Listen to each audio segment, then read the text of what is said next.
Looks like we have to go off into a very distant land. But bring all your swords and bring all your friends, and let's see how this adventure ends. You know, Adventure Time is one of those shows that gets a bad rap. People probably think it's childish, and they're not entirely wrong.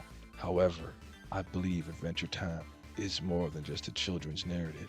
So, welcome to this case. A quick case, a case that won't take me, a master detective, too long. But let me tell you why Adventure Time is more than just a kid show.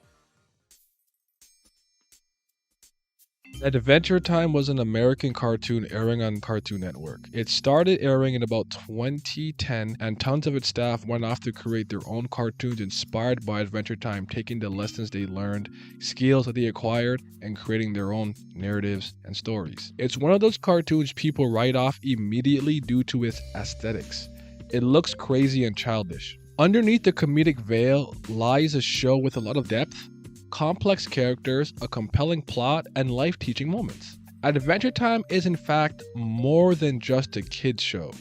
It continued on HBO after airing with some more mature framing, but I'd argue they didn't really change much, even with Fiona and Cake and Distant Lands. Please like the video, subscribe, and hit the bell, and let's hop right into talking about why Adventure Time is more than just a children's cartoon. You've probably heard people tell you that this is a show you should watch high, or that you don't need to watch them in order. Incorrect times two. Don't listen to those degenerates. You don't need to be high to watch this show, or any show for that matter, and you do need to watch the episodes in order. The later episodes frequently call back to previous ones and continues them even, sometimes whole seasons later, similar to The Wire. It's important to follow the episodes in order for the proper Adventure Time experience. Adventure Time takes place on a post-apocalyptic Earth approximately 1,000 years after something called the Mushroom War. The land of Oo was filled with candy people, vampires, wizards, mutants, all types of magical creatures, and one human boy named Finn. Finn the human. Finn is the main character alongside with Jake the dog, a magical dog who can stretch, inflate, turn tiny, and expand. There are multiple dimensions, pocket universes, parallel timelines that add to the overall world building and lore of Adventure Time. It's an expansive universe. That creates the perfect environment to tell complex and deep stories in. A story of a young boy trying to be a good person, a hero in a messed up world. A story of love, stories of friendship, moral obligations, and learning from making mistakes as you grow up. A lot of the action, phrases, and jokes are double entendres that adults or teenagers would interpret differently than a child would. For example, there's an episode where a heartbroken Finn is wandering about, making out with the various female characters and princesses of Adventure Time.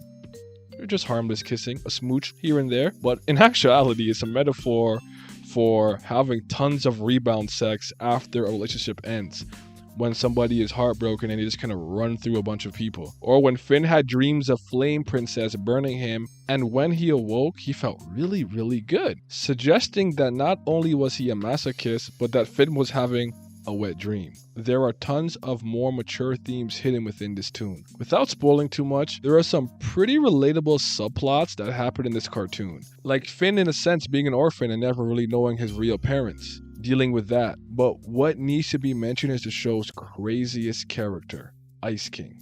Ice King is a crazy old man with ice powers who constantly does extremely creepy, inappropriate acts like kidnapping princesses. He's clearly not in his right mind, but the reason behind it, when explained, adds a new layer to its character.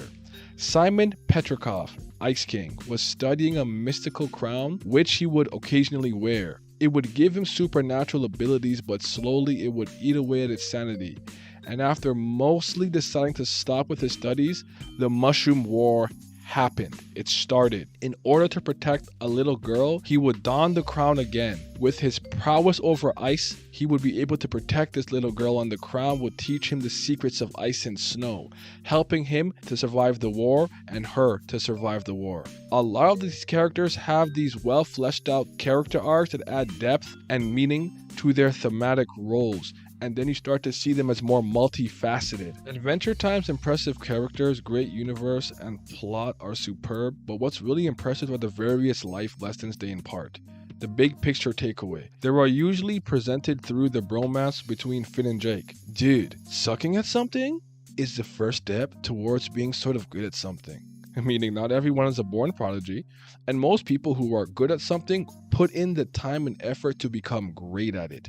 They failed multiple times and kept trying to improve until they eventually became masters at the craft. There are tons of life lessons like this, such as love can hurt, friends always help friends, science versus magic, a subtle stab at religion, everyone is unique, inner beauty is important, and tons more like that. Like the inevitability of death will come for everybody. These lessons are presented in a quirky, zany way at times, but it's there if you're looking for it. To conclude, Adventure Time is still admittedly directed at kids for the most part, but it's one of those cartoons that is deceptively deep with a cleverly delivered narrative and themes for older audiences. Great characters, a cool world, powerful life lessons, eccentric humor, and a dope narrative are just a few of the reasons why you should give this show a fair chance. Because Adventure Time is more than just a kid's show.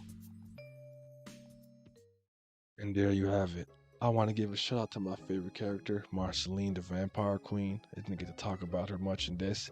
And as you can tell, this was a very shallow and quick video. I didn't dive too deeply into many things, but anytime you see that I did not go too in depth in a particular case, that's because there are various things about it, about the characters, the themes, the world perhaps, that I want to cover in depth in a later video at a later time. So think of this as a cursory introduction to some of the things in Adventure Time, and have yourself a mighty fine day. This case is solved. Thanks for watching. Detective Hemmings out.